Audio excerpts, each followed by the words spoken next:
Dnes to bude o mobilite a sile bedrových kĺbov, čo vzájomne úzko súvisí. Tak ako to bolo v tom predošlom videu o sile kóru a mobilite chrbtice, takisto ak chceme mať mobilné bedrové kĺby, potrebujeme mať dostatočne silné svaly, ktorými hýbeme tie bedrové kĺby.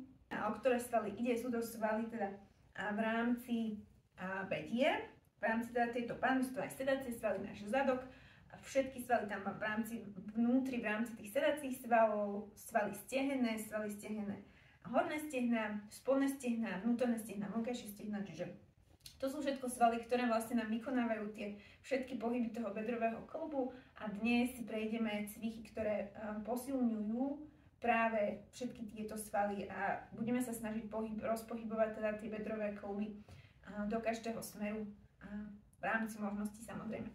Takže poďme na to.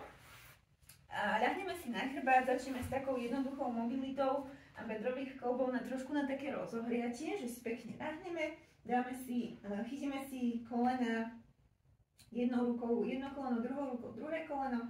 Ležíme pekne s celým chrbátom v podstate takým akože pricapnutým k podložke, že sa nemusíme nejako veľmi snažiť teraz o nejaký extrémny neutrál, ale pozor na to, aby sme si za každým ako keby nezdvihli tú pánu dole, lebo potom budeme hýbať pánu a nie tak bedrovým kĺbom, že skúsme si stabilizovať pánu už v určitej svojej polohe a tuto rozhýbať naozaj, že len tie bedrové kĺby v rámci možností, ale si tak navnímajte, že kde, v ktorej časti, v ktorej nohe možno cítite nejaké obmedzenie v pohybe, alebo či cítite nejakú stúhnutosť, možno vo vnútorných stehnách, keď takto otvárame dovonku, možno práve, že tam je nejaká časť, kedy to práve v tej časti nejako nejde, tak skúste si to tak nejako navnímať v rámci svojho tela.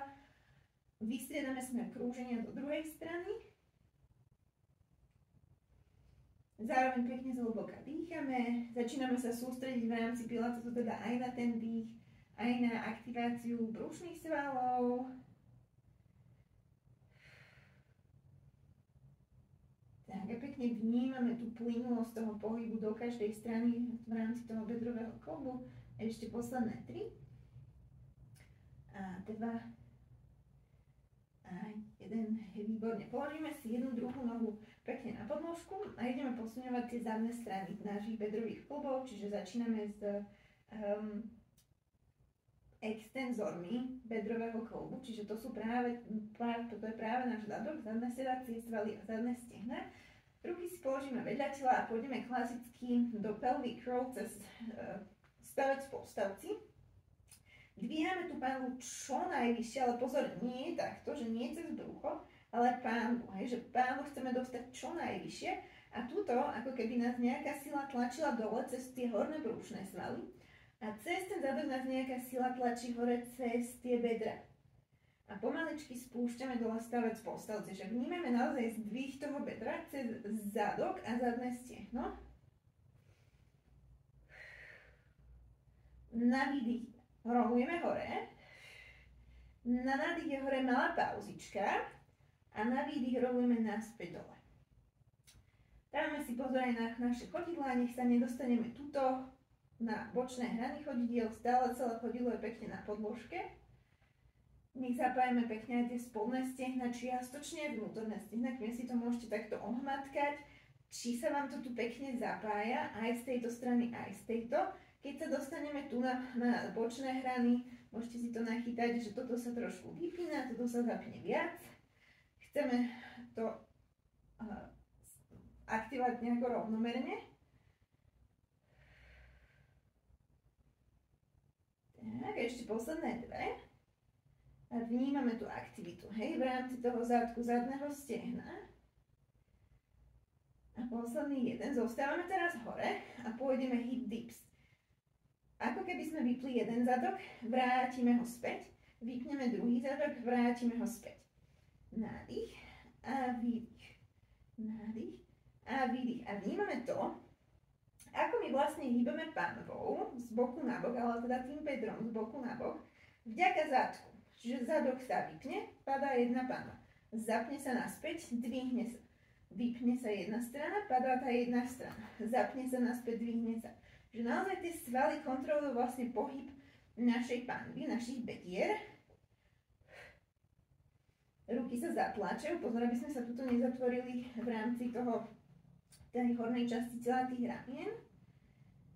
A stále chodidlá sú pevne na podložke. Ešte 6, 5, 4, 3, 2, 1 a pomaličky zrolujeme stavec postavci krásne dole na podložku.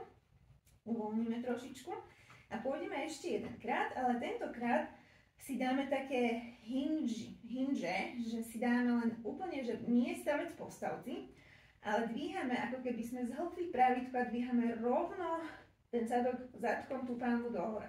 Nádych nepoložíme a na výdych vytlačíme hore. Nádych nepoložíme, výdych vytlačíme hore. Že naozaj to vnímame cez ten zadok, cez tú pánvu, že sa tá pánva dvíha. Veľký pozor, nie toto. Nedvíhame chrbticu, dvíhame zadok a teda tú pánvu cez ten zadok dohora.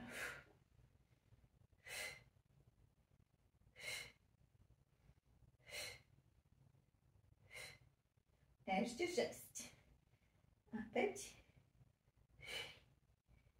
3 a aktívny kor, 2, 1 a pomaličky teraz spustíme stavec postavci na podložku. Uvoľníme, vyklapeme trošičku. Ľavá noha zostáva pokrčená. Pravá noha sa vystrie dopredu. Zaflexujeme si chodidlo, ideme na výdych dvíhať dohora nohu a na dých spúšťať dole. Pri spúšťaní dole si dáme špičku a pri dvíhaní si dáme flex. Špička a flex. Dávame si pozor na to, aby sme nespravili toto, hej? Že aby sme znova nezdvihli vlastne celú pánvu aj s chrbticou a pritom vlastne to bedro reálne nejako veľmi nepracuje, hej? Že my dvíhame vlastne vďaka pohybu chrbtice a pánvy nohu dohora, že my chceme rozpohybovať bedrový klb bez pohybu pánvy tentokrát.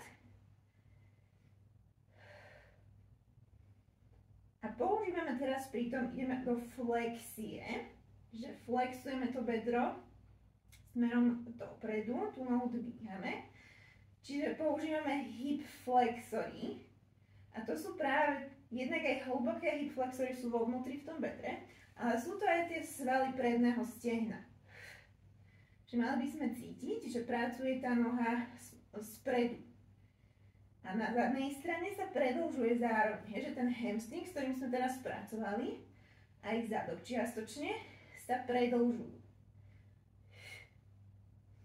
Druhá noha sa zatlača do podložky, tam je stále mierne aktívne aj to vnútorné stehno, spodné stehno.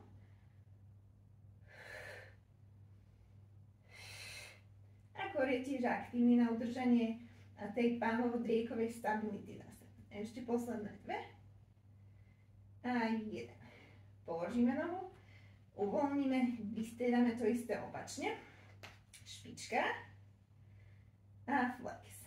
Špička, flex. Kontrolujeme si tú stabilitu v tej pánve, prosím, aby sme ju nepohli, že tie 3 body, o ktorých sme hovorili v neutrálnej pánve, máme bedrové klby, výbežky a tá lonová spona sú v tej istej rovine stále. Čiže keď máme rozsah pohybu sem a viac nás to nepustí, nám to potiahne teda pánvu do podsadenia, tak ideme len sem, hej, že nejdeme zbytočne nejako dohora, keď ten rozsah pohybu nie je taký veľký. Druhá noha sa opäť zatláča do podložky. A dávame si pozor aj na stabilitu v rámci tej pánvy, v rámci tých našich bedier. Najmä teraz na tej pravej strane, že tam tá noha tu ju stabilizuje a hýbe sa, mobilizuje sa tá ľavá noha.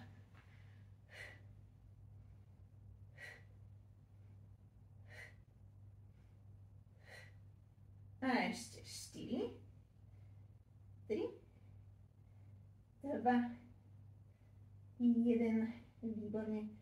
Zastavíme, položíme nohu, uvoľníme.